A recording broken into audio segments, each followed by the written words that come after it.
Hello friends, स्वागत है आपका अपने यूट्यूब चैनल ग्रोइंग स्टडी में। आज अपन इस वीडियो में समझेंगे अगस्त मंथ का सेकंड वीक का करंट अफेयर्स। ठीक है, फर्स्ट वीक अगस्त का कंप्लीट हो चुका है और इंडियन हिस्ट्री में इंडस वैली सिविलाइजेशन यानी कि सिंधु घाटी सभ्यता का टॉपिक जो है वो कंप्लीट हो चुका है। ठीक, अब उसमें वैदिक काल स्टार्ट किया जा रहा है।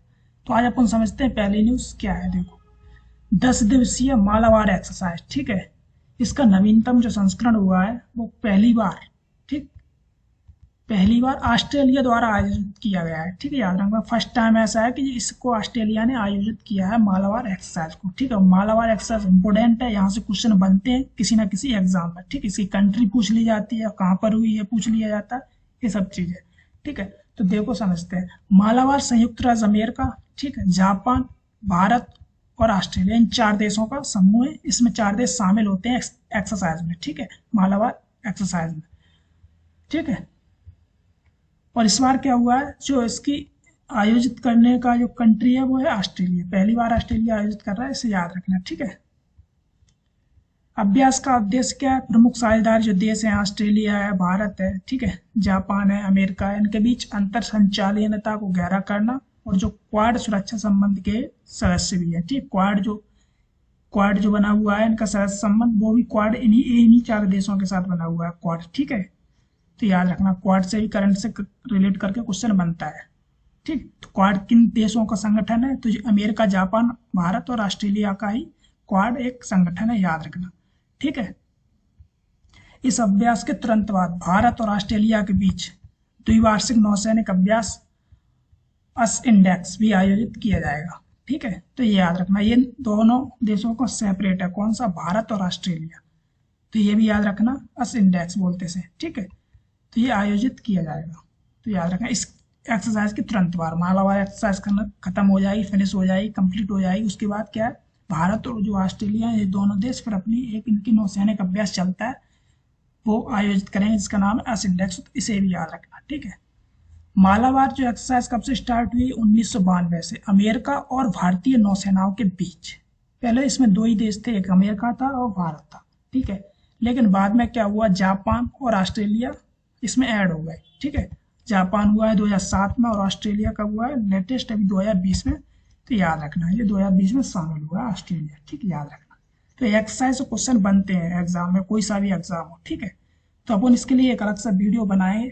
ठीक है, तो उसमें क्या होगा, जो अभी तक हुई है जनवरी से लेके जुलाई तक या जून तक कंप्लीट कर देंगे एक्सरसाइज। ठीक है, तो बाकी की जो 6 मंथ की बचेंगे वो अपन आगे फिर कंप्लीट कर लेंगे अगले दिसंबर या जनवरी तक। ठीक, तो इसके लिए अलग से वीडियो बना देंगे एक्सरसाइज का, यहाँ से क्वेश्चन बनते हैं। ठीक, याद रखना। चलो आगे देखते हैं। आगे क्या है, भारतीय खेल प्राधिकरण, एसीआई, साई बोलते हैं इसे शॉर्ट में, सिर्फ इंग्लिश में बोलते हैं स्पोर्ट्स अथॉरिटी ऑफ इंडिया। ठीक है, ने umbrella campaign cheer for India के तहत एक लघु फिल्म श्रृंखला हल्ला बोल लॉन्च किया। तो ये बस इसमें याद रखना कि हल्ला बोल जो श्रृंखला है एक फिल्म की, ठीक है, लघु फिल्म श्रृंखला, वो किससे रिलेटेड है? तो साइंस से रिलेटेड है। ठीक है, स्पोर्ट्स अथॉरिटी ऑफ इंडिया, भारतीय खेल प्राधिकरण। ठीक है, इसका उद्देश्य क्या है? इसका उद्देश्य है कि एशियाई खेलों में जो हांजो यानी कि चीन में जो एशियाई खेलों में किए जाने वाले एथलीटों को प्रोत्साहन करना और इन खेलों के लिए जागरूकता फैलाना, ये इसका उद्देश्य है। ठीक है, हल्ला बोल जो सीरीज है इसका। टोक्यो ओलंपिक्स से पहले किसी ऐसी फिल्म की एक श्रृंखला, ठीक है, मतलब इससे पहले भी एक श्रृंखला जारी की गई थी जो टोक्यो ओलंपिक हुए थे। ठीक है, 2021 में। उसमें क्या था, उसमें एक ऐसी श्रृंखला थी उसका नाम था ओलंपिक की आशा। ठीक है, तो ये भी याद रख लेना थोड़ा सा। ठीक, तो याद रखना, तो अपन को क्या याद रखना कि लघु फिल्म जो श्रृंखला है हल्ला बोल किस अथॉरिटी द्वारा लागू की गई? तो वो बोल देना भारतीय खेल प्राधिकरण, साई। ठीक है, स्पोर्ट्स अथॉरिटी ऑफ इंडिया। ठीक है, याद रखना। आगे देखो, 19वें एशियाई खेल 23 सितंबर से, ठीक, 8 अक्टूबर 2023 तक हॉन्जो जेजियांग, ठीक है, जेजियांग प्रांत चीन में, वहां पर आयोजित किए जा रहे हैं। ठीक है, वहां पर आयोजित किए जाएंगे सितंबर में। ठीक है, सितंबर से अक्टूबर तक चलेंगे, 23 सितंबर से 8 अक्टूबर। तो अपन को बस ये याद रखना है। ठीक है, हल्ला बोल सीरीज किससे रिलेटेड, तो ये क्वेश्चन बन सकता है। ठीक है, आगे देखो, वैभव तनेजा, नाम याद रखना। ठीक है, इंपोर्टेंट है। को टेस्ला ने अपना मुख्य वित्तीय अधिकारी, ठीक है, सीएफओ, चीफ फाइनेंशियल ऑफिसर नियुक्त किया। किसे? वैभव तनेजा को। भारतीय मूल के इसलिए इंपोर्टेंट हो जाते हैं, याद रखना। ठीक है। तो वैभव तनेजा को टेस्ला ने अपना CFO नियुक्त किया है, याद रखना, ठीक है। टेस्ला क्या है, एक अमेरिकी बहुराष्ट्रीय ऑटोमोटिव, ठीक है, ऑटोमेटिक नहीं सॉरी, ऑटोमोटिव और स्वच्छ ऊर्जा कंपनी है, ठीक है। इसका मुख्यालय ऑस्टिन टेक्सास अमेरिका में, और इसके जो CEO है या हेड है वो एलन मस्क है, ठीक है, सभी जानते ही होंगे, ठीक है। तो याद रखना, ठीक है। तो वही टेस्ला है ये, एलन मस्क वाली, ठीक। तो एलन मस्क की जो टेस्ला है उन्होंने क्या किया है, जो मुख्य वित्तीय अधिकारी है CFO, उनको वैभव तनेजा को नियुक्त किया है। तो ये याद रखना, ठीक। यहाँ से क्वेश्चन बन जाएगा करंट से रिलेटेड करके, ठीक है। ये इनकी पिक है, वैभव तनेजा, ठीक, याद रखना। आगे देखो, अदिति स्वामी, ठीक। अदिति स्वामी विश्व तीरंदाजी चैंपियनशिप में व्यक्तिगत, ठीक है, इंडिविजुअल व्यक्तिगत विश्व खिताब जीतने वाली पहली भारतीय बन गई। ये इंपॉर्टेंट है, पहली भारतीय बन गई अदिति स्वामी विश्व तीरंदाजी, ठीक है, जो आज करी होती है, ठीक। उसमें क्या है, पहली भारतीय बन गई जिन्होंने व्यक्तिगत विश्व खिताब जीता है, याद रखना है, इसलिए इंपॉर्टेंट है। अदिति स्वामी ने बर्लिन में हुई विश्व तीरंदाजी चैंपियनशिप, बर्लिन जनवरी में हो रही थी, ठीक है, जर्मनी में, उसमें फाइनल में खिताब इन्होंने जीता है, याद रखना। इसके साथ वह सीनियर विश्व चैंपियनशिप में व्यक्तिगत स्पर्धा में पहली भारतीय विश्व चैंपियन बन गई है, ठीक है, याद रखना, अदिति स्वामी। 2023 विश्व तीरंदाजी चैंपियनशिप में सर्वाधिक पदक विजेताओं भारत पहले स्थान पर रहा है, ठीक है। भारत का स्थान क्या है, फर्स्ट आया विश्व तीरंदाजी चैंपियनशिप में, ठीक है। तो याद रखना, इसमें 3 स्वर्ण पदक जीते हैं और 1 कांस्य पदक जीता है भारत ने, ठीक। विश्व तीरंदाजी चैंपियनशिप है, तीरंदाजी में प्रतियोगिताओं की एक श्रृंखला है। इसका आयोजन विश्व तीरंदाजी महासंघ द्वारा किया जाता है, ठीक है। तो ये अपन को इतना याद नहीं रखना है, और कहाँ पर हुई है ये याद रखना, ठीक। 2023 में 31 जुलाई से 6 अगस्त तक, ठीक है, बर्लिन यानी कि जर्मनी में इसका आयोजन किया गया, ठीक। तो याद रखना, अदिति स्वामी ये जीती हैं विश्व तीरंदाजी चैंपियनशिप, ठीक। ये व्यक्तिगत विश्व खिताब जीतने वाली पहली भारतीय है, ठीक है, ये याद रखना इंपोर्टेंट है, ठीक। ये इनकी पिक है, ठीक। आगे देखो, आगे क्या है, वैज्ञानिकों को जैसलमेर, ठीक है, राजस्थान में जीवाश्मों में पौधे खाने वाले, ठीक है, जीवाश्मों में पौधे खाने वाले डायनासोर की एक नई प्रजाति मिली है, ठीक है। IIT रुड़की, ठीक, और भारतीय भूवैज्ञानिक सर्वेक्षण GSI ने वैज्ञानिकों ने जैसलमेर में लंबी गर्दन वाले, ठीक है, पौधे खाने वाले डेक्रियोसॉरिड डायनासोर के सबसे पुराने जीवाश्म अवशेषों की खोज की, ठीक है।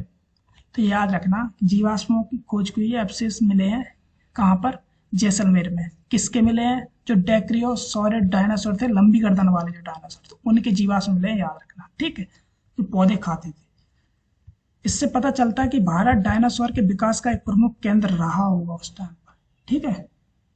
अध्ययन से पता चला है कि अवशेष 167 मिलियन वर्ष पुराने हैं और एक नई प्रजाति है जो अब तक वैज्ञानिकों के लिए अज्ञात थी, ठीक। इसीलिए इंपॉर्टेंट है ये फैक्ट, याद रखेगा, ठीक।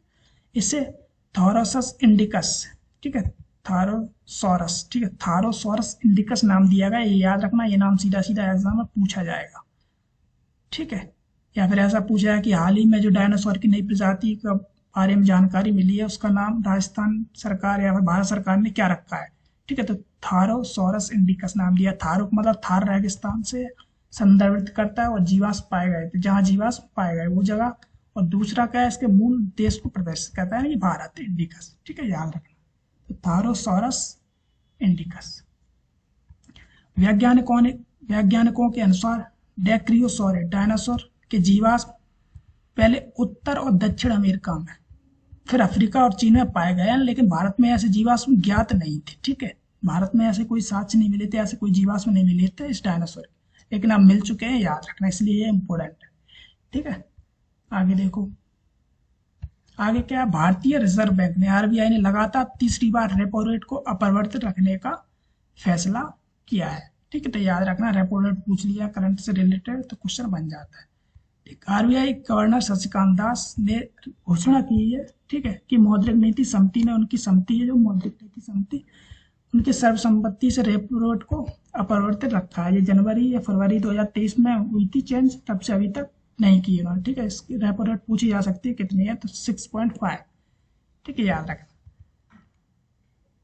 ठीक, रेपो रेट होती क्या है? रेपो रेट वह दर है जिस पर आरबीआई वाणिज्यिक बैंकों को पैसा उधार देता है। मतलब जो आरबीआई है, ठीक, वो बैंकों को क्या देता है? पैसा उधार देता है। जिस रेट पर उधार देता है उसे बोलते हैं रेपो रेट, ठीक। और रिजर्व रेपो रेट होती है, वो होती है जिस बैंक दर से बैंकों से आरबीआई पैसा लेता है, ठीक है, उसे बोलते हैं रिजर्व रेपो रेट, ठीक है, याद रखना।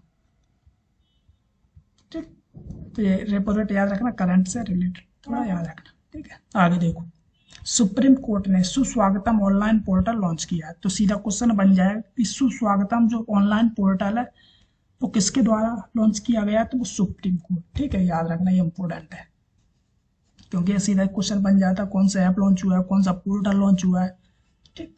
तो भारत के सर्वोच्च न्यायालय ने अदालत परिसर में प्रवेश के लिए, ठीक है, आगंतुकों को, हाँ, ठीक है, लिए ऑनलाइन इलेक्ट्रॉनिक्स पास बनाने के लिए, ठीक है, जो सुप्रीम कोर्ट आते रहते हैं, ठीक, उन सबसे जो आगंतुक होते हैं उन लोगों के लिए ऑनलाइन इलेक्ट्रॉनिक पास बनाने के लिए, ठीक है, जो पास होता है, सुस्वागतम ऑनलाइन पोर्टल लॉन्च किया है, ठीक है। सुस्वागतम याद रखना सुप्रीम कोर्ट से रिलेटेड है, ठीक है।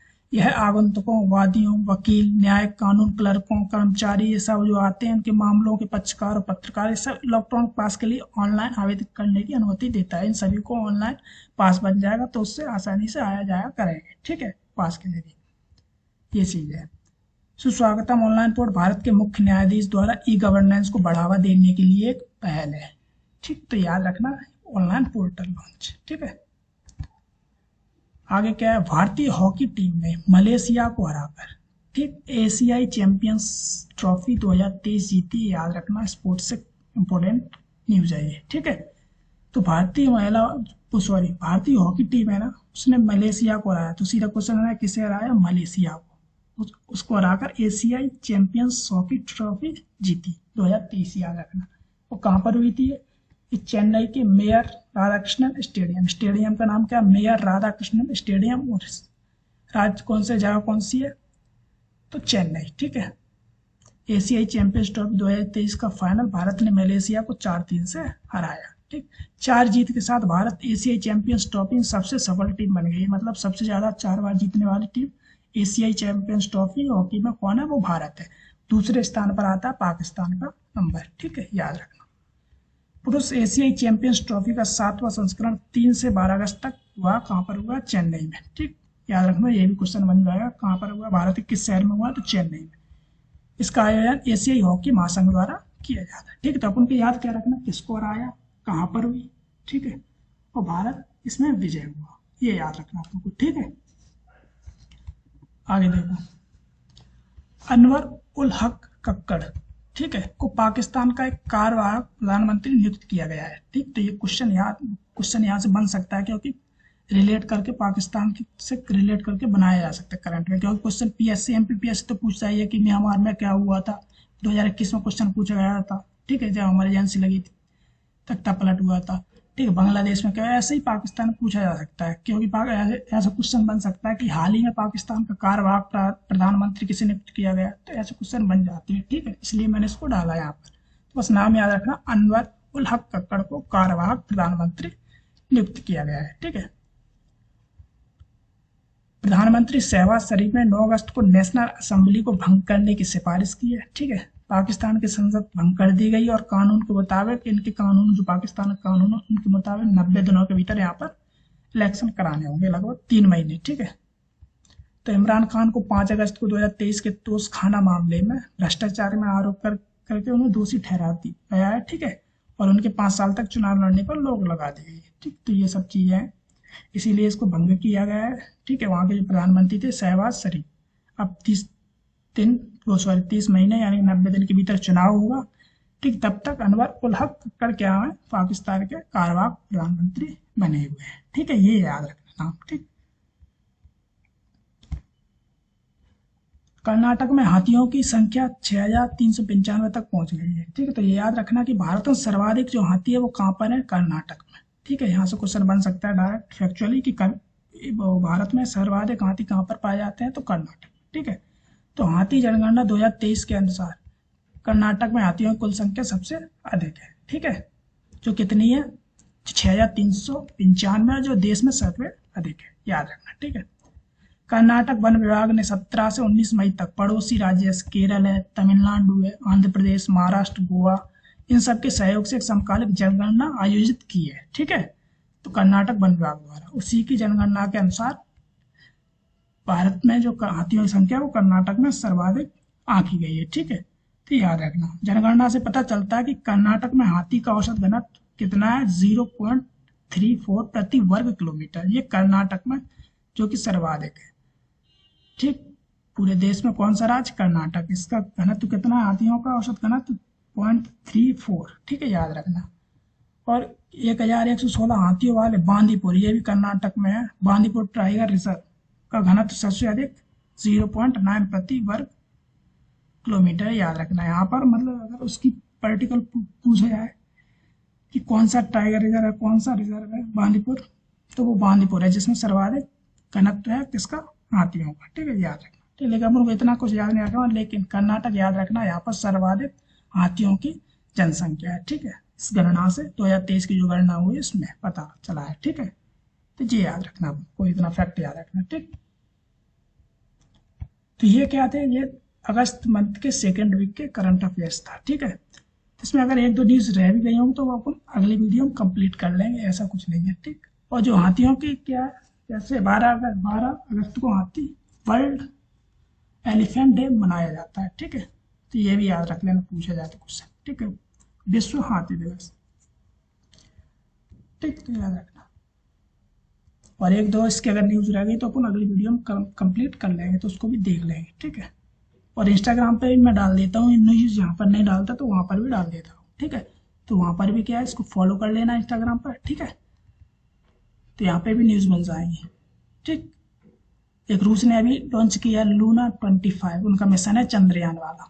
ठीक है, तो वहां से भी क्वेश्चन बन सकता है। ठीक, मैंने यहाँ पे डाला नहीं है। ठीक है, मैंने उसको इंस्टा पे पोस्ट कर दिया था। ठीक है, तो लूना 25 किससे रिलेटेड है, रूस से रिलेटेड है, याद रखना, क्वेश्चन बन जाता है। ठीक है, क्योंकि अपना चंद्रयान 3 गया है, उसके 2 हफ्ते बाद क्या हुआ है, लूना 25 जो रूस का उसने भेजा है।